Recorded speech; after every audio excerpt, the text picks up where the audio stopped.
Hello student, welcome to NCERT Education. Now we are studying social science book of class 8th and this is our new NCERT book and this book name is Exploring Society, India and Beyond. In this book we are studying theme T, the parliamentary system, legislature and executive. Okay.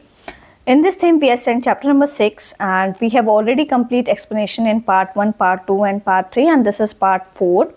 In this video we will discuss legislative and executive function at the state level. Legislative क्या होता है, जिसको मैंने आपको पहले भी समझा है. लेजिस्लेटिव का मतलब होता है विधायिका और एग्जीक्यूटिव का मतलब होता है कार्यपालिका. तो इनके जो कार्य हैं, लेजिस्लेटिव और एग्जीक्यूटिव के क्या कार्य हैं स्टेट लेवल पे, मींस राज्य स्तर पे. ओके, इसको हम डिस्कस करने वाले हैं और मैं आपको जो भी मैं डिस्कशन करती हूँ आपको टॉपिक, मैं उसमें आपको लाइन टू लाइन एक्सप्लेनेशन देती हूँ. सो प्लीज़ आप लोग को अच्छे से ये कॉन्सेप्ट समझ आ जाएगा. तो ये मेरी रिक्वेस्ट है, अगर आप इसको एक अच्छे तरीके से समझेंगे ना तो आपको बहुत इजीली ये कॉन्सेप्ट समझ आ जाएंगे. और 2-3 बार अगर आप कॉन्सेप्ट्स को पढ़ते हैं तो आपको क्वेश्चन आंसर्स के जो आंसर्स हैं वो भी यहीं पे समझ आ जाएंगे. ओके. और एक और अनाउंसमेंट मैं आपको करने वाली हूँ. ये इस बुक का ये लास्ट चैप्टर है और इस बुक की जो प्लेलिस्ट है वो आपको मेरे चैनल पे मिल जाएगी. इसमें आपको सभी चैप्टर्स के एक्सप्लेनेशंस और क्वेश्चन आंसर्स का जो डिस्कशंस है वो भी आपको पूरी प्लेलिस्ट में देखने को मिलेगा. और अब हमारी जो क्लास 8 की जो ये सोशल साइंस बुक है ये पूरी कंप्लीट हो रही है. Okay, let us start. Legislative and executive function at the state level. As discussed, the union government has a parliament with legislative and executive functions. जैसे कि हमने पढ़ा, जो हमारी यूनियन गवर्नमेंट क्या होती है पहले मैं आपको बता देती हूँ. यूनियन गवर्नमेंट जो होती है इसको बोलते हैं केंद्र सरकार. ओके, और केंद्र सरकार क्या होती है, ये सांसद होती है. ठीक है, केंद्र सरकार किसके पास होती है, सांसद होती है ये, और ये कानून बनाती है और सरकार चलाती है. ओके, हमें 2 तरीके की गवर्नमेंट होती हैं. ठीक है, यूनियन गवर्नमेंट होती है और एक स्टेट गवर्नमेंट होती है, जो कि सेंट्रल लेवल पे जो गवर्नमेंट होती है उसी को हम यूनियन गवर्नमेंट बोलते हैं. ओके, और यहाँ पे कौन काम करता है, यहाँ पे संसद काम करती है. ठीक है, और यहाँ पे वो लेजिस्लेटिव एक्जीक्यूटिव फंक्शंस के उनके बेसिस पे कार्य करती है. लेजिस्लेटिव मीन्स जो कानून से संबंधित, एक्जीक्यूटिव मीन्स उसको लागू करने से संबंधित. Okay, similarly each state has its own legislature and executive. जैसे कि आपको पता है कि स्टेट मीन्स राज्य, हर राज्य की अपनी खुद की विधायिका होती है और उस तरीके से वो एग्जीक्यूटिव फंक्शन करता है, काम करता है, और इसी को हम कहते हैं स्टेट असेंबली. ओके, तो हर स्टेट के अपने खुद के कानून बनते हैं, फिर वो सरकार चलती है और उसको हम कहते हैं state assembly. Okay, state assembly को हिंदी में बोलते हैं राज्य विधानसभा. ओके, जिस तरीके से हर राज्य वो अपनी सरकार इसी तरीके से चलाती है, जिसको हम राज्य विधानसभा कहते हैं. Okay, just as a parliament has member of parliament who make laws. जैसे कि आपको पता है कि जो एमपीज होते हैं, मैं आपको बता देती हूँ, एमपीज को बोलते हैं मेंबर ऑफ पार्लियामेंट. ये मेंबर ऑफ पार्लियामेंट जो होते हैं ये कानून बनाते हैं. ओके, वो किस लेवल पे बनाते हैं, यूनियन गवर्नमेंट के लेवल पे, सेंट्रल गवर्नमेंट के लेवल पे. तो एमपीज जो हैं ये लॉज को बनाते हैं.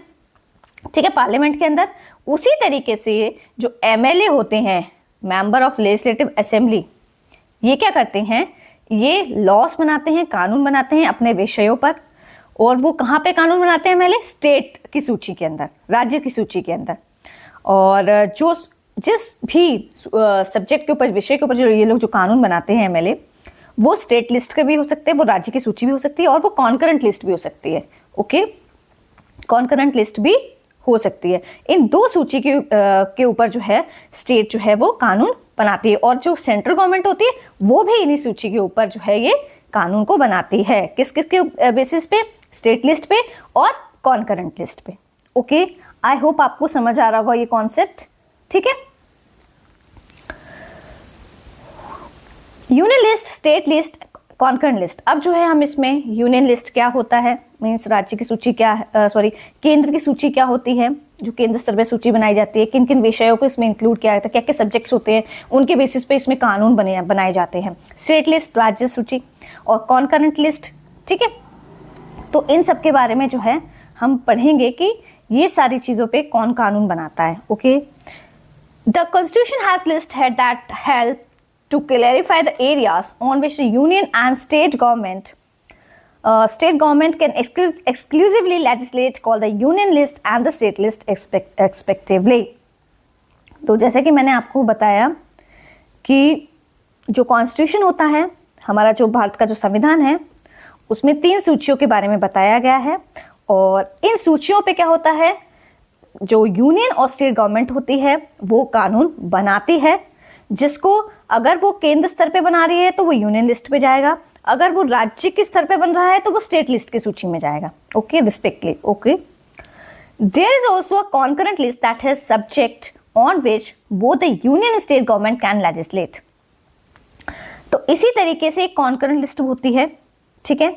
उसमें जो सब्जेक्ट्स को इंक्लूड करते हैं, जिन सब्जेक्ट को हम इंक्लूड करते हैं, जिन विषयों को हम इंक्लूड करते हैं, ऐसे विषयों को इंक्लूड किया जाता है जिस पर क्या होता है, राज्य भी कानून बना सकता है और जो केंद्र सरकार होती है वो भी कानून बनाती है. कॉन्कर लिस्ट में जो सब्जेक्ट विषय होते हैं उन पे केंद्र सरकार भी कानून बनाती है और राज्य भी बना सकती है उन पे. Okay, however, in the case of that the union government legislates on a subject in the concurrent list, the state government is bound to follow it.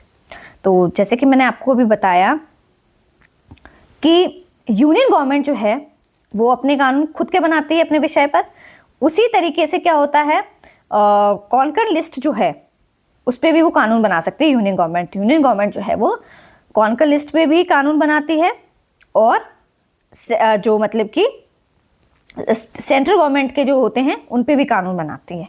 Okay, list state government is bound to follow it. लेकिन एक चीज और है कि अगर केंद्र सरकार ने कोई कानून बना दिया है, ठीक है, तो जो राज्य सरकार है वो उसमें जो है अपना उसको फॉलो करनी पड़ेगी, वो चीज़ माननी पड़ेगी, उसमें वो अपना हस्तक्षेप नहीं कर सकती. एक बार अगर जो केंद्र ने अगर वो कानून बनाया है तो state government is bound to follow it.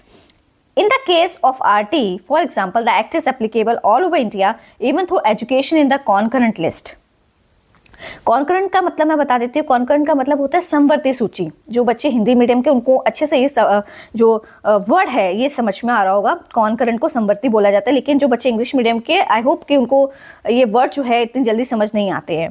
तो एक एग्जाम्पल इन्होंने दिया है कि किस तरीके से जो है कोई भी लिस्ट जब तैयार की जाती है तो वो किस तरीके से जो मतलब कि पूरे स्टेट में लागू होती है अगर केंद्र सरकार ने कोई कानून बनाती है. तो जैसे कि आप देख लीजिए यहाँ पे एग्जांपल दिया है कि आरटी क्या है, राइट टू एजुकेशन एक्ट. तो इसको जो है पूरे इंडिया में अप्लाई जो है इसको एप्लीकेबल किया, लागू किया गया थ्रू एजुकेशन, जो कि एजुकेशन जो है जबकि कंकरेंट लिस्ट का पार्ट है, लेकिन ये पूरे स्टेट में स्टेट जो है इसको लागू किया गया, पूरी स्टेट इसको फॉलो कर रही है. ओके, तो इस तरीके से ये चीज़ समझाई गई है कि कोई भी अगर कानून जो है अगर वो केंद्र स्तर पे बन जाता है तो उसको स्टेट में भी एप्लीकेबल किया जाएगा. ओके, यहाँ पे आपको फिगर 6.11 में बहुत अच्छे से एक्सप्लेन किया गया है कि कॉन्कर लिस्ट में किस तरीके से कॉन्कर लिस्ट में कौन कौन से सब्जेक्ट्स आते हैं. ये दिखा दीजिए, इन्होंने सबसे पहले आपको दिखाई है यूनियन लिस्ट, इसी में इन्होंने क्या किया, स्टेट लिस्ट. तो इसमें ये चीज़ बताइए कि जो ये जो सर्कल है आधा, ये वाला चीज़, ठीक है, ये जो सर्कल है जो दोनों का हिस्सा आ रहा है, इसके बीच में जो एरो लग रहा है ना, जिसमें दोनों सर्कल आपस में मिल रहे हैं, तो वो वाला जो एरिया जो है उसका मतलब ये होता है कि ये कॉन्कर लिस्ट का एरिया है. कॉन्कर लिस्ट क्या होता है, जिसपे स्टेट भी कानून बना सकती है और जिसपे जो सेंट्रल गवर्नमेंट है वो भी उस पर दोनों ही गवर्नमेंट जो है इस विषय पे कानून बना सकती हैं, उसको कॉन्कर लिस्ट में डाला जाता है. Specific matters like education and environmental policy require collaboration between the union and state exhibiting the independent nature of federalism. कुछ विषय जैसे शिक्षा हो गया, पर्यावरण हो गया, तो केंद्र और राज्य जो हैं वो आपसी सहयोग से जो है इस पे कानून बनाते हैं. और ये जो भारत में जो चीज़ बताई गई है, ये भारत में संघीय व्यवस्था की विशेषता बताती है कि केंद्र और जो राज्य दोनों मिलकर जो है कानून बना रहे हैं, ये संघीय व्यवस्था को दर्शाता है. केंद्र और राज्य जो है दोनों कानून बना सकते हैं, जैसे शिक्षा और पर्यावरण की जो नीतियाँ होती हैं उनके ऊपर. ओके, आई होप आपको ये कॉन्सेप्ट अच्छे से समझ आ गया होगा. एक बार फिर से मैं बता देती हूँ, जो यूनियन लिस्ट होती है वो केवल केंद्र सरकार के कानून की होती है और जो स्टेट लिस्ट होती है वो केवल राज्य सरकार उस पर कानून बना सकती है. ओके, जब दोनों कानून बना सकते हैं तो उसको हम कॉन्कर लिस्ट में डालते हैं, जैसे कि एजुकेशन हो गया, एनवायरमेंटल इश्यूज हो गए, इन मुद्दों पर. Okay, now we will study parallel structure of union and state government in India. मतलब जो यूनियन गवर्नमेंट है और स्टेट गवर्नमेंट है उसका क्या स्ट्रक्चर है और एक जैसा क्या स्ट्रक्चर है और क्या क्या डिफरेंशिएशन है दोनों के स्ट्रक्चर्स में भारत देश के अंदर, उसको हम समझने वाले हैं। The structure eight the state level imitates the one at the union level. You can see this structure across both levels in the table. तो जो स्ट्रक्चर है स्टेट लेवल पे वो वैसा ही स्ट्रक्चर आपको यूनियन लेवल पे भी देखने को मिलेगा। ओके, और जो स्ट्रक्चर है वो दोनों लेवल्स के बारे में जो है इस टेबल में पूरा स्ट्रक्चर जो है दोनों लेवल का इसमें शो किया गया है। तो वो किसके बारे में है? यूनियन गवर्नमेंट के बारे में और स्टेट गवर्नमेंट के बारे में। तो इसकी फीचर्स के बेसिस पे जो हम स्ट्रक्चर को समझेंगे। तो first thing is that features given in one column, second column you can C union government and state government. तो इसका मतलब है कि विशेषताओं के बेसिस पे जो है यूनियन गवर्नमेंट का क्या विशेषता है, एक पर्टिकुलर विशेषता है जो उसमें फीचर्स दिया उसके बेसिस पे उसको हम समझने वाले हैं। फर्स्ट जो इन्होंने दिया है वो फीचर दिया है कॉन्स्टिट्यूशनल हेड। कॉन्स्टिट्यूशनल हेड को हिंदी में कहते हैं संवैधानिक प्रमुख। ठीक है, the president of India is elected by electoral college. जो भारत का जो राष्ट्रपति है उसको कौन चुनता है? जो भारत का जो राष्ट्रपति है उसको निर्वाचन मंडल चुनता है, वो भी किस स्तर पे? यूनियन गवर्नमेंट के स्तर पे। ओके, अब हम स्टेट गवर्नमेंट पे देख लेते हैं। Governor of the state is appointed by the president. Governor जो है स्टेट का, राज्य का जो गवर्नर है, राज्यपाल जो है राज्य का, उसको कौन नियुक्त करता है? उसको भारत का राष्ट्रपति नियुक्त करता है। यूनियन गवर्नमेंट पे तो है प्रेसिडेंट ऑफ इंडिया जो है उसको इलेक्टोरल कॉलेज के द्वारा नियुक्त किया जाता है और स्टेट गवर्नमेंट पे गवर्नर को अपॉइंट किया जाता है प्रेसिडेंट ऑफ इंडिया के द्वारा। ओके, नेक्स्ट है पॉइंट टर्म ऑफ ऑफिस। कितने साल का इनका कार्यकाल है? दैट इज ऑफ 5 ईयर्स होता है यूनियन गवर्नमेंट का और स्टेट गवर्नमेंट का भी 5 ईयर्स होता है। ओके, एग्जीक्यूटिव हेड की बात करें, एग्जीक्यूटिव को हिंदी में बोलते हैं कार्यकारी प्रमुख। मतलब यहाँ पे मेन पावर किसके हाथ में होती है उसके बारे में डिस्कशन दिया है।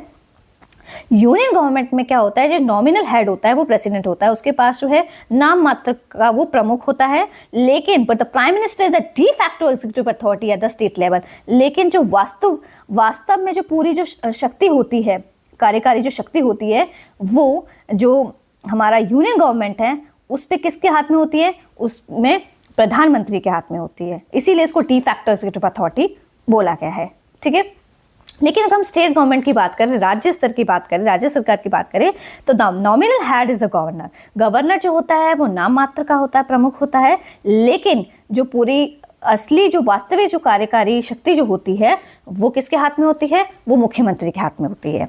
सिलेक्शन ऑफ एग्जीक्यूटिव की बात करें कि किस तरीके से एग्जीक्यूटिव को चुना जाता है।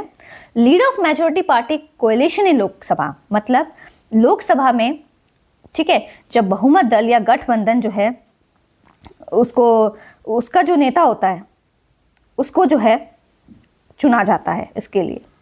और इस तरीके से एग्जीक्यूटिव का जो है वो सिलेक्शन होता है, जो लोकसभा में जिस बहुमत दल को और जिस पार्टी को उसी का नेता चुना जाएगा। और अगर हम स्टेट गवर्नमेंट की बात करें, leader of majority party coalition in Vidhan Sabha, तो विधानसभा में जो बहुमत दल होगा, गठबंधन होगा, तो उसका नेता इसमें चुना जाएगा, जैसे कि मुख्यमंत्री, और इसमें हम प्रधानमंत्री को चुनते हैं। काउंसिल ऑफ मिनिस्टर्स की बात करें, काउंसिल ऑफ मिनिस्टर्स जो है मंत्री परिषद जिसको बोला जाता है, उसको कौन चुनता है? Selected by prime minister. कौन चुनता है? Prime minister. ओके, ये प्राइम मिनिस्टर चुनता है। अगर हम काउंसिल ऑफ मिनिस्टर की स्टेट गवर्नमेंट पे बात करें तो सिलेक्टेड बाय चीफ मिनिस्टर के जरिए चुना जाता है। रिस्पॉन्सिबिलिटी की अगर हम बात करें तो जिम्मेदारी जिसको बोलते हैं कलेक्टिवली रिस्पॉन्सिबल टू लोकसभा। ठीक है, मंत्री परिषद जो है सामूहिक रूप से जो है लोकसभा के प्रति उत्तरदायी होती है। ठीक है, और अगर हम स्टेट गवर्नमेंट की बात करें तो यहाँ पे विधानसभा जो है उसको जो है जवाबदेही करनी पड़ती है स्टेट गवर्नमेंट पे। लेजिस्लेचर स्ट्रक्चर की बात करें कि विधायी का ढांचा कैसा है, तो फर्स्ट थिंग इज दैट जो यूनियन गवर्नमेंट के बारे में जो चीज़ बताई गई है वो बायकैमरल बोली गई है। यूनियन गवर्नमेंट क्या है? बायकैमरल। बायकैमरल का मतलब होता है द्विसदनीय संसद, मतलब दो जो है आपको इसमें संसद के हाउसेस देखने को मिलेंगे। जैसे कि यूनियन गवर्नमेंट में बायकैमरल हो रहा है, द्विसंसदीय जो द्विसदनीय जो प्रणाली है, दो हाउसेज हैं यहाँ पे। First thing is Lok Sabha and Rajya Sabha.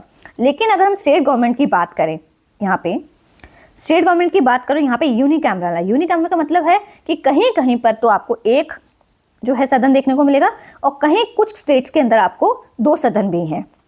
Unicameral का मतलब होता है एक सदन, और बाइकैमरल का मतलब होता है 2 सदन। यूनिकैमरल में कौन सा होता है? विधानसभा, ठीक है। और अगर बाइकैमरल की बात करें तो विधानसभा एंड विधान परिषद, दोनों ही सदन यहाँ पे देखने को मिलते हैं। लोअर हाउस क्या होता है? लोअर हाउस मीन्स निचला सदन। लोकसभा जो है ये लोअर हाउस है, इसको जनता का सदन भी बोला जाता है, ओके। विधानसभा जो है लेजिस्लेटिव असेंबली, ओके, ये जो है निचला सदन माना जाता है स्टेट गवर्नमेंट के लेवल पे, ओके, जिसको विधानसभा बोला जाता है, ठीक है। और अपर हाउस की बात करें तो राज्यसभा है, जिसको काउंसिल ऑफ स्टेट्स बोला जाता है, ठीक है, जिसको उच्च सदन बोला गया है, राज्यों का परिषद। और विधान परिषद जो है उसको लेजिस्लेटिव काउंसिल बोला गया है। ये कुछ स्टेट्स में आपको देखने को मिलेगी विधान परिषद, हर स्टेट्स में आपको विधान परिषद नहीं देखने को मिलेगी, only in some states, okay. अगर हम टर्म ऑफ लोअर हाउस की बात करें, जो लोअर हाउस है लोकसभा, उसका कितने साल का कार्यकाल है? That is 5 years। And if we talk about state government of lower house तो उसका भी कार्यकाल 5 years का है, ठीक है। टाइम पीरियड कितना है काम करने का? That is 5 years। Presiding officer की हम बात करें तो लोअर हाउस का जो प्रिसाइडिंग ऑफिसर वो स्पीकर होता है, और same thing is here, state government पे भी स्पीकर होता है। लेजिस्लेटिव पावर्स की बात करें तो हम make laws on subject in union list and concurrent list. Legislative power की बात करें यूनियन गवर्नमेंट पे तो उन विषयों पे कानून बनते हैं जो केंद्र सरकार के स्तर पे हैं, और मतलब जो केंद्र की सूची में आते हैं, और जो कॉन्करेंट लिस्ट में, जिसको मैंने अभी आपको बताया था, कॉन्करेंट लिस्ट में यूनियन गवर्नमेंट जो है वो भी कानून बनाती है, ठीक है, जिसको समवर्ती सूची बोला जाता है हिंदी में। इन दोनों विषयों पे, केंद्र सूची और समवर्ती सूची पे जो है यहाँ पे कानून बनते हैं यूनियन गवर्नमेंट की लेवल पे, और स्टेट गवर्नमेंट के लेवल पे कानून बनते हैं उन विषयों पे जो राज्य की सूची में होते हैं और समवर्ती सूची। यहाँ पे मेन थिंग इज दैट कि कॉन्करेंट लिस्ट जो है दोनों में कॉमन है, ओके। इस विषय पे तो स्टेट भी कानून बना सकती है, स्टेट गवर्नमेंट भी बना सकती है, और यूनियन गवर्नमेंट भी बना सकती है, ओके। फाइनेंशियल पावर्स की बात करें, money bills originate only in Lok Sabha. जो धन से रिलेटेड जो विधेयक होता है वो सिर्फ लोकसभा में प्रस्तुत किया जाता है, और स्टेट गवर्नमेंट की बात करें, जो मनी बिल होता है, धन विधेयक, वो सिर्फ विधानसभा में ही प्रस्तुत किया जाता है, ओके। आई होप आपको ये जो पैरेलल स्ट्रक्चर है यूनियन गवर्नमेंट स्टेट गवर्नमेंट का समझ आ गया होगा, ठीक है। आप 1-2 बार इसको बार बार देखेंगे इसी वीडियो को ना, आपको अच्छे से लर्न भी हो जाएगा, इससे रिलेटेड क्वेश्चन आप इजीली कर लोगे फिर। स्ट्रक्चर ऑफ स्टेट लेजिस्लेचर, मतलब जो स्टेट लेजिस्लेचर है, जो विधान जो मंडल है, उसका क्या ढांचा है, उसको हम समझने वाले हैं। Unlike the centre, the state legislature can be unicameral. अगर हम सेंटर की बात, हमने अभी सेंटर के बारे में पढ़ा था, सेंटर के हम विपरीत बात करें तो जो राज्य विधानमंडल है वो यूनिकैमरल भी है। यूनिकैमरल जैसे कि मैंने आपको बताया था कि इसमें एक सदन भी होता है, और बाइकैमरल का मतलब क्या होता है? हैविंग 2 हाउसेस, जिसमें 2 सदन होते हैं, okay. The legislative assembly is called Vidhan Sabha. Legislative assembly को, ठीक है, क्या बोला गया है यहाँ पे? लेजिस्लेटिव असेंबली को विधानसभा बोला गया है, ठीक है। और लेजिस्लेटिव असेंबली को विधानसभा भी बोला जाता है, और ये लोअर हाउस माना जाता है, ओके, जो कि स्टेट लेवल पे होता है। लेजिस्लेटिव काउंसिल जो है, the upper house is called the Vidhan Parishad. और जो अपर हाउस होता है, लेजिस्लेटिव काउंसिल जिसको बोलते हैं, मतलब लेजिस्लेटिव काउंसिल जो है ये अपर हाउस है, इसको विधान परिषद बोला जाता है, ये स्टेट लेवल पे होती है। अभी हम स्टेट लेजिस्लेचर की बात कर रहे हैं ना यहाँ पे, okay. The states having a bicameral system are Andhra Pradesh, Bihar, Karnataka, Maharashtra, Telangana and Uttar Pradesh. कौन कौन से राज्य हैं जहां पे आपको बाइकैमरल सिस्टम देखने को? बाइकैमरल सिस्टम इज जहां पे 2 सदन देखने को मिलेंगे, मींस आपको लोअर सदन जो है, लोअर हाउस भी होगा वहां पे, अपर हाउस भी होगा। तो that way you can find bicameral system in India, that is in Andhra Pradesh state, Bihar, Karnataka, Maharashtra, Telangana and Uttar Pradesh. और जो एक्सेप्ट इसके अलावा जितने भी स्टेट्स हैं, you can see their state legislature जो है वो वहां पे यूनिकैमरल है, सिर्फ वहां पे एक ही सदन जो है वो, only 1 house is working there, okay. Figure 6.12 जो है, ये पिक्चर आपको शो की गई है, विधाना सौदा हाउसेज द लेजिस्लेशन कर्नाटका। ये चित्र है जो कर्नाटक का है, जो कि विधानसभा भवन विधान सौदा का है। This building was envisioned by Kengal Hanumanthaiah, who was a freedom fighter and a member of the Constituent Assembly. इस भवन की जो कल्पना है कैंगल हनुमंतिया ने की थी, जो कि फ्रीडम फाइटर थे, ठीक है, जो कि देश के एक स्वतंत्रता सेनानी रहे थे, member of the constituent assembly और संविधान सभा के ये सदस्य भी रह चुके हैं, chief minister of Karnataka and a later member of parliament, और ये कर्नाटका जो है उसके चीफ मिनिस्टर, मुख्यमंत्री भी बन चुके हैं, एंड बाद में जो है ये सांसद भी बने थे, संसद के सदस्य भी बने हैं। Okay, let's explore. एक क्वेश्चन इसमें दिया गया है, what type of legislature does your state have? तो ये इस क्वेश्चन का जो आंसर है वो सभी बच्चे मुझे कमेंट सेक्शन में जो है इसका आंसर बताएंगे कि आप जिस जिस स्टेट्स में रहते हैं तो आपके स्टेट्स में किस प्रकार की लेजिस्लेचर है, ठीक है, वेदर इट इज यूनिकैमरल और बायकैमरल। ओके, आई होप आपको समझ आ गया होगा यूनिकैमरल और बायकैमरल क्या है। Okay, now we will see challenges to the effective functioning of the legislature. विधानमंडल के प्रभावी कामकाज की चुनौतियों के बारे में हम समझेंगे, ठीक है, क्या क्या समस्याएं आती हैं, क्या क्या चुनौतियां आती हैं जब लेजिस्लेचर अपना कार्य करती है, प्रभावी तौर से अपना काम करती है। As discuss the Indian legislature including the parliament at the state and the state assemblies. जैसा कि हमने पढ़ा कि जो हमारे देश की जो विधानमंडल है, जिसमें कि सांसद है केंद्र पे और स्टेट असेंबली है, has a critical role and vital role of enacting laws, और इसका जो है बहुत महत्वपूर्ण रोल है कानून बनाने के अंदर, ठीक है। ओवरसीइंग एडमिनिस्ट्रेटिव प्रोसेस, ये क्या करती है, प्रशासन के कामकाजों पर निगरानी रखती है, एंड अप्रूविंग द बजट, और बजट को ये है मंजूरी भी देने का काम करती है। It also provides a platform for discussing national policies, development plans, international relations and addressing public grievances. और ये जो है एक हमें प्लेटफॉर्म प्रोवाइड करती है कि आप जो हैं, जो राष्ट्रीय नीतियां हैं उनके बारे में आप डिस्कशन कर सकते हैं, विकास की जो योजना है उनका जो है एक पूरा प्लेटफॉर्म प्रोवाइड करती हैं, जो हमारे इंटरनेशनल रिलेशंस हैं, दूसरी कंट्री के साथ हमारे क्या रिलेशंस हैं उसके लिए भी देती है, और जनता की जो समस्याएं हैं और शिकायतें उन पर हम किस तरीके से चर्चा कर सकते हैं, वार्तालाप कर सकते हैं, तो इस चीज़ का भी एक मंच प्रोवाइड करती है, प्लेटफॉर्म प्रोवाइड करती है। However the legislature also faces several challenges in the effective functioning, जबकि लेकिन जो लेजिस्लेचर जो है वो अपने कार्यों को प्रभावी ढंग से करने में बहुत सारी समस्याएं जो हैं उसको चैलेंज, चुनौतियां जो हैं वो उनका सामना करना पड़ता है। तो वो कौन कौन सी चुनौतियां हैं उसके बारे में अभी जो है हम यहाँ पे समझेंगे। Some of these can include regular absenteeism of members। कई बार क्या होता है, इसमें हम ये चीज़ समझ रहे हैं कि संसद के जो काम में आने वाली जो समस्याएं हैं उनके बारे में हम समझ रहे हैं। कई बार क्या होता है, बहुत सारे जो सदस्य होते हैं, मेंबर होते हैं, ज़्यादातर जो है अनुपस्थित रहते हैं, वो आते ही नहीं हैं, ठीक है। Non cooperative conduct of communication of members reduce quality of important debates and disruptions of the question hour. तो उस वजह से क्या होता है कि कई बार बहुत सारे सदस्य जो है अनुपस्थित रहते हैं, तो और बहुत सारे सदस्य होते हैं वो कॉपरेट भी नहीं करते, सहयोग नहीं करते हैं, तो ठीक से बातचीत नहीं करते हैं, कुछ तो महत्वपूर्ण बहसों की जो गुणवत्ता है वो कम हो जाती है, ठीक है। और उस वजह से जो प्रश्नकाल है जिसको हम बोलते हैं क्वेश्चन आवर, उसमें कई बार हंगामा भी हो जाता है। ओके, इन सभी कारणों से क्या होता है, जो संसद है वो अपना काम सही ढंग से नहीं कर पाती है। Okay, the parliament typically meets 3 times a year, और सामान्य रूप से जो संसद जो है वो 3 बार बैठक करती है। These meetings are called sessions, और इन बैठकों के जो सत्र होते हैं उनको सेशन कहा जाता है।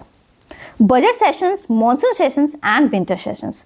बजट सेशन होता है जिसको बजट सत्र बोला जाता है, मॉनसून जो सेशन है उसको मॉनसून सत्र बोला जाता है, और विंटर सेशंस को शीतकालीन सत्र बोला जाता है हिंदी में। Okay, Each of these has sittings, और इन सब की बैठकें होती हैं where the parliament meets to deliberate upon proposed laws। इन सब की जो हर सत्र में जो क्या होता है, कई बैठकें सिटिंग्स होती हैं जिनमें नए कानून पर चर्चा होती है। Discuss important matter of governance and seek explanation from the executive on its decision and actions। और फिर शासन से जुड़े जो महत्वपूर्ण मुद्दे होते हैं उन पर बहस होती है, और सरकार जो है एग्जीक्यूटिव से उसके फैसले और कार्यों पर जवाब भी मांगती है। Okay, seeks explanation from the executive on its decision and actions। Usually the parliament sits for 6 hours a day during session। जब सेशन होता है तो संसद जो है वो 6 घंटे कार्य करती है। This can be extended on special occasions or when there is a need to complete urgent business। और कई बार क्या होता है, जो स्पेशल ओकेजन्स होते हैं तो जो इनके घंटे के काम जो है करने के, उनको कई बार बढ़ा भी दिया जाता है। ओके, बढ़ाया जा सकता है। Okay, the state assemblies too have similar schedules. जो इसी तरीके से राज्य विधानसभा सभा है, उसकी जो कार्यप्रणाली है, उसकी जो समय सारणी है, वो भी क्या है, लगभग सांसद जैसी ही होती है। Okay, let's explore. इसको हम देख लेते हैं कि इंपॉर्टेंट इंफॉर्मेशन दी गई है।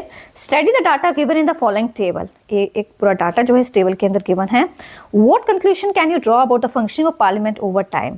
तो क्या आप जो इसमें जो डाटा गिवन है उसके बेसिस पर आप क्या निष्कर्ष निकालते हैं कि जो पार्लियामेंट है वो किस तरीके से उसने ओवर टाइम किया। Compile data for more recent years. तो इसमें डाटा दिया गया है कई सालों का, तो इसको देखें हम समझ लेते हैं। फर्स्ट जो है कॉलम में पीरियड ऑफ लोकसभा की, फर्स्ट लोकसभा कितने साल तक, कितने मतलब इसका कार्यकाल रहा, नंबर ऑफ सेशंस कितने रहे और नंबर ऑफ सिटिंग्स कितनी इसमें बैठकें रही। ओके, फर्स्ट लोकसभा की अगर हम बात करें वो 52 से 57 तक चली, जिसमें कि सेशंस कितने कंडक्ट कराए गए 14 एंड नंबर ऑफ सिटिंग्स कितनी रही 677। ऐसे ही सेकेंड लोकसभा 57 से 62 16 सेशंस हुए, 567 सिटिंग्स हुई। 10th लोकसभा की बात करें 91 से 96 16 सेशंस हुए और 423 नंबर ऑफ सिटिंग्स रही यहाँ पे, इतनी बैठकें हुई। और 13th लोकसभा जो है 1999 and 2004 and number of sessions they were conducted 14 and number of sittings रही 356। Okay, read the following statement of the former chairman of the Rajya Sabha and Venkaiah Naidu given in 2025. The productivity of Rajya Sabha during 2004 to 14 has been about 78% and it's declined to about 65% since then. एक जो statement जो यहाँ पे दी गई है, ये former chairman है राज्यसभा के, पूर्व चेयरमैन हैं, राज्यसभा के रह चुके हैं, that is M Venkaiah Naidu, उन्होंने दी है, 2021 की है। उन्होंने एक चीज कही, जो उत्पादकता है, प्रोडक्टिविटी जो है राज्यसभा की 2004 से लेकर हम 14 की बात करें वो 78% थी। ओके, और अब जो है ये घटकर 65% हो गई है।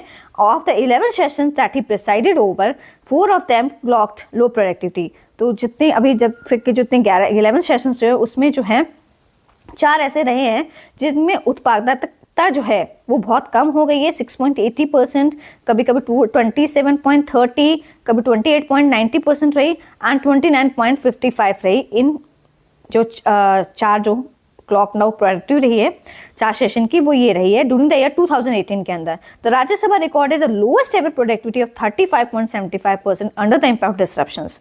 और जो राज्यसभा ने जो रिकॉर्ड की है, सबसे कम जो उत्पादकता जो रिकॉर्ड की है वो 35.75% रही under the impact of disruptions. Okay, disruption means हंगामे हुए, सही से जो है निष्कर्ष जो है इसमें बहुत ज़्यादा हंगामे रहे, सही तरीके से मीटिंग नहीं हो पाई, बहुत सारी बाधाएं आई थी। Okay, what conclusion can you draw from this statement. तो आप इससे क्या निष्कर्ष निकालते हैं। What implications does the this have for the role of the Rajya Sabha is expected to play. तो इसमें राज्यसभा की भूमिका पर क्या असर पड़ता है उसके बारे में पूछा गया है। प्रोडक्टिविटी क्या होती है, इसको मैं बता देती हूँ। प्रोडक्टिविटी क्या होती है इन द पार्लियामेंट्री कॉन्टेक्स्ट। अगर हम संसद के संदर्भ में बात करें, productivity is measure by the number of hours. Productivity उत्पादकता को नापा जाता है कि कितने घंटे काम किया है आयदर तो लोकसभा ने या फिर राज्यसभा ने actually function against the time, जितना जो टाइम मेंशन है और जो कि शेड्यूल में दिया गया उसके अगेंस्ट उन्होंने कितना ज्यादा काम किया है, that is called productivity. Okay, The Parliament and the state assemblies have been envisioned as spaces for thoughtful debates and discussions where laws are made in the interest of the people. Parliament और state assembly जो है, इन्होंने जो है पूरा space दिया है लोगों के लिए कि आप लोग जो है अपने जो भी बहसबाजी होती है आप विचार रख सकते हैं, बातचीत की जा सकती है। जो कानून बन रहे हैं, तो जो भी कानून बनेंगे वो लोगों के हित में बनेंगे। लोगों को भी अधिकार है कि वो भी इस चीज में अपने विचार प्रस्तुत कर सकें, इन चर्चाओं में शामिल हो सकें। However when debates are disrupted, कई बार क्या होता है जब डिबेट्स होती हैं तो बहुत बड़ी उसमें हंगामे हो जाते हैं, बाधाएं आ जाती हैं सेशंस में, तो उन सेशंस को बहुत छोटा कर दिया जाता है। Some bills take years to be discussed and passed. कई बार क्या होता है, बहुत सारे जो विधेयक पे जो डिस्कशन होना होता है ना, वो उनको कोई भी बिल है उसको पास करने में बहुत ज़्यादा समय लग जाता है, उसके ऊपर डिस्कशन की जाती है, तो उसको पास करने में बहुत ज़्यादा समय लग जाता है किसी भी विधेयक को कानून बनाने में। It becomes a matter of concern. तो ये बहुत चिंता वाली बात है। Okay, concerns have been expressed by a section of society about that the fact that a substantial proportion of the representatives in the Lok Sabha have criminal cases against them, and that many sessions are marked by angry or biased debates that do not seriously address issues affecting the people. तो इस तरीके से जो लोगों ने जो है, समाज के लोग हैं, वर्ग के लोग हैं, उन्होंने इस तरीके से जो है काफ़ी चिंता जताई है, ठीक है। और कई बार क्या होता है, जो लोकसभा के जो कई जनप्रतिनिधि जो होती हैं वो अनुपस्थित रहते हैं, तो उनके अनुपस्थित के मामले दर्ज हैं। कई बार क्या होता है, जो सत्र होते हैं उसमें बहुत ज़्यादा गुस्सा और हंगामा की वजह से जो है उनको बाधित कर दिया जाता है। और कई बार ऐसा भी हो जाता है जो रिप्रेजेंटेटिव्स लोकसभा में हैं उनके अगेंस्ट क्या है, क्रिमिनल केसेस फाइल हो चुके हैं, ठीक है। तो उस वजह से कई बार सेशन जो कंडक्ट होते हैं तो उसमें बहुत ज़्यादा गुस्सा और बाइस डिबेट्स हो जाती हैं, और इससे जो है जनता की जो चिंताएं हैं, उन जनता की जो चिंताएं हैं, जो जनता की जो समस्याएं हैं, उन पे सही तरीके से जो है डिस्कशन नहीं हो पाता है। वास्तविक समस्याओं पर जो है इस तरीके से तभी जो है वो ध्यान नहीं दे पाते हैं। Okay, the media also plays an important role in communicating the concerns of the electorate. और मीडिया जो होती है, जो हमारी मीडिया है, वो जो है वो काफ़ी इम्पॉर्टेंट रोल प्ले करती है, ओके, कि इस चीज़ में कि लोगों की क्या चिंताएं हैं इलेक्टोरेट के प्रति, किस तरीके से क्या रोल है। These critical cartoons express them with humour a practice of common to all healthy democracies. Okay, ये आलोचना बताती है कि लोकतंत्र कैसे काम कर रहा है, लोकतंत्र को बेहतर बनाने का अवसर दिया जाना चाहिए, ठीक है। और इस चीज़ में मीडिया तो काफ़ी अच्छा रोल, मीडिया जो है लोगों की समस्या को सुलझाने में काफ़ी अच्छा रोल प्ले कर सकती है, ठीक है। जो लोगों की बात रखनी है तो मीडिया तो सबसे बड़ा रोल प्ले करती है communicating the concerns of the, लोगों की क्या चिंता है, लोगों की क्या समस्याएं हैं, तो इसमें मीडिया काफ़ी महत्वपूर्ण रोल प्ले करती है। Okay,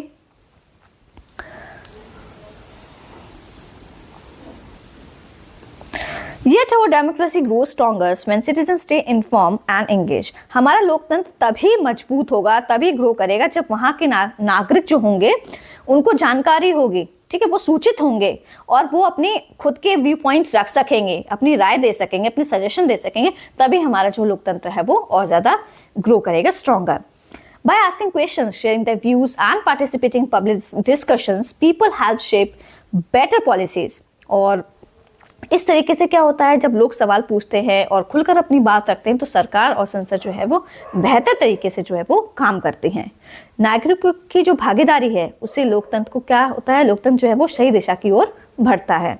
Therefore, one of the best ways to overcome the challenges India facing regarding its legislature is to ensure that many more citizens stay informed on matters of importance to society.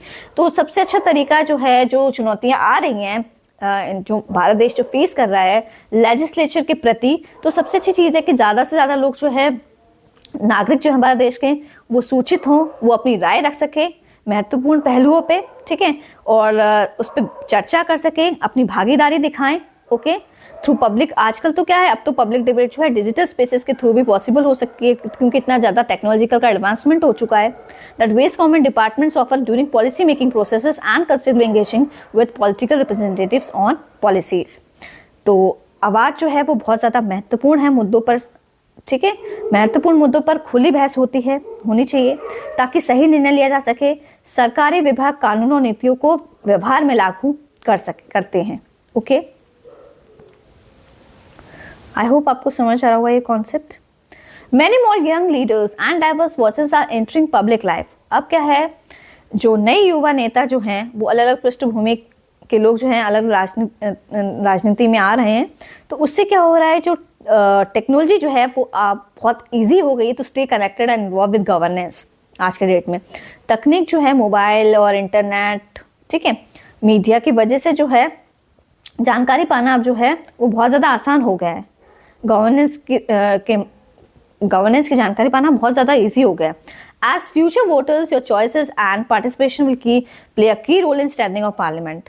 आप किसको आपको मतदान करना है, ठीक है, आप जिसको भी मतदान करेंगे वो आप अपनी मर्जी से करेंगे। आप भी जो है भूमिका प्ले कर सकते हैं, संसद को मजबूत बनाने में अहम भूमिका निभा सकते हैं।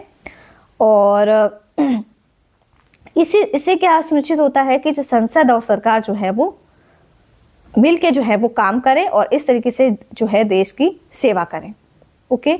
ना कि वो लोग सिर्फ कुछ लोगों के हित में काम करें, उनको सभी लोगों को लेके जो है, उनके हित को लेके जो है काम करना है। किसको? संसद और स्टेट असेंबली को। ओके, ठीक है। As future voters your choices and participation will play a key role in strengthening of parliament and the assembly of the state you belong to, ensuring that they truly serve all people. सभी लोगों को आपको लेके सबके हित के बारे में सोचना है, यही नहीं कि आप कुछ लोगों के ही हित के बारे में सोच रहे हैं। तो इस तरीके से जो है डेमोक्रेसी जो है वो स्ट्रांग नहीं होगी अगर आप ऐसा करेंगे तो। Okay, don't miss out, this is an important information. Atal Bihari Vajpayee, a former prime minister of India, said during a speech in the Lok Sabha. Atal Bihari Vajpayee जो हैं ये पूर्व प्रधानमंत्री थे भारत देश के, और जब उन्होंने अपना भाषण दिया था लोकसभा का तो उन्होंने कुछ अपने प्रवचन बोले हैं। सरकारें आएंगी जाएंगी, पार्टियां बनेंगी बिगड़ेंगी, लेकिन यह देश रहना चाहिए। इस देश का लोकतंत्र अमर रहना चाहिए। तो उन्होंने एक चीज़ कही है, गवर्नमेंट विल कम, ये यहाँ पे हिंदी में लिखा गया है, अब इसको इंग्लिश में लिखा गया है नीचे। Governments will come and go, parties will rise and fall, but the nation must endure and it's democracy must live on. सरकार बदलती रहती हैं, राजनीतिक दल आते जाते रहेंगे, लेकिन देश जो है वो बना रहे, ठीक है, और देश के अंदर जो है लोकतंत्र जो है वो हमेशा जीवित रहना चाहिए। उन्होंने ये स्टेटमेंट दिया है। ओके, किन्होंने दिया? ये हमारे फॉर्मर जो प्राइम मिनिस्टर रह चुके हैं भारत देश के, अटल बिहारी वाजपेयी जी ने। ओके, एक क्वेश्चन दिया गया है इसमें, what message do you think this gives about the role of parliament and leaders in a democracy? क्या उपदेश आपको सोचने में मजबूर करते हैं कि जो संसद है उसका क्या रोल होना चाहिए, उनके नेताओं का क्या रोल होना चाहिए हमारे लोकतंत्र देश के अंदर, and why is it important to protect, और ये बहुत महत्वपूर्ण क्यों है कि जो हमारे जो लोकतांत्रिक मूल्य हैं वो सुरक्षित रहे, even when political power change. अगर पॉलिटिकल पावर बदलती है तो हमारे लोकतांत्रिक जो मूल्य हैं वो जो हैं वो सुरक्षित रहे। तो इसके लिए क्या चीज़ें हैं? तो इसके लिए यही चीज़ें हैं कि पार्लियामेंट जो है उसको रिस्पेक्ट करना चाहिए सभी की वॉइस को, और leader should rise and above party. ये तो लीडर तो आते जाते रहेंगे और उन्हें लोगों के हित में काम करना चाहिए, पूरे देश के हित में काम करना चाहिए, और पीसफुली करना चाहिए। सबको अपनी बात रखने का मौका मिलना चाहिए, और तभी जो है पीसफुल डिस्कशन होगा और डिबेट होगी कोऑपरेशन से पार्लियामेंट के अंदर, तभी जो है हमारी डेमोक्रेसी जो है वो स्ट्रेंथनिंग होगी। और जो नेक्स्ट जो क्वेश्चन दिया है, why it is important to protect democratic values, क्यों जरूरी है अगर कोई पॉलिटिकल पावर चेंज होती है, क्यों जरूरी है? बिकॉज सच एज फ्रीडम, और जो इक्वालिटी है वो जस्टिस और रिस्पेक्ट जो है वो हमारे कॉन्स्टिट्यूशन में दिया गया है। ये जो है हमारे देश की नींव को बताते हैं। अगर वैल्यूज हमारी प्रोटेक्ट नहीं होंगी तो हमारा जो देश है में जो डेमोक्रेसी है वो जो है वो वीक हो जाएगी। ओके, तो आई होप कि चैप्टर जो है आपका कंप्लीट होता है। इस चैप्टर की अब लास्ट वीडियो लाऊंगी जिसमें मैं आपसे इस चैप्टर के सारे क्वेश्चन आंसर जो है वो डिस्कस करूंगी, जो आपके एग्जाम के पर्सपेक्टिव से बहुत ज़्यादा इंपॉर्टेंट होंगे और आपके लिए बहुत ज़्यादा हेल्पफुल होंगे। आपको क्वेश्चन आंसर्स को रटने की बिल्कुल भी ज़रूरत नहीं है। मैं आपको इतने अच्छे से एक्सप्लेन करूंगी कि आपको जो आंसर्स हैं वो अपने आप ऑटोमेटिकली लर्न हो जाएंगे। और एक और मेरी रिक्वेस्ट है, मेरे चैनल पर आपको क्लास 6 साइंस और क्लास 6 सोशल साइंस की भी वीडियोज़ पड़ी हुई हैं, तो आप वो मेरे चैनल पे जाके देख सकते हैं। और ये मेरी रिक्वेस्ट है आप सभी से, please like share and subscribe my channel. Thank you.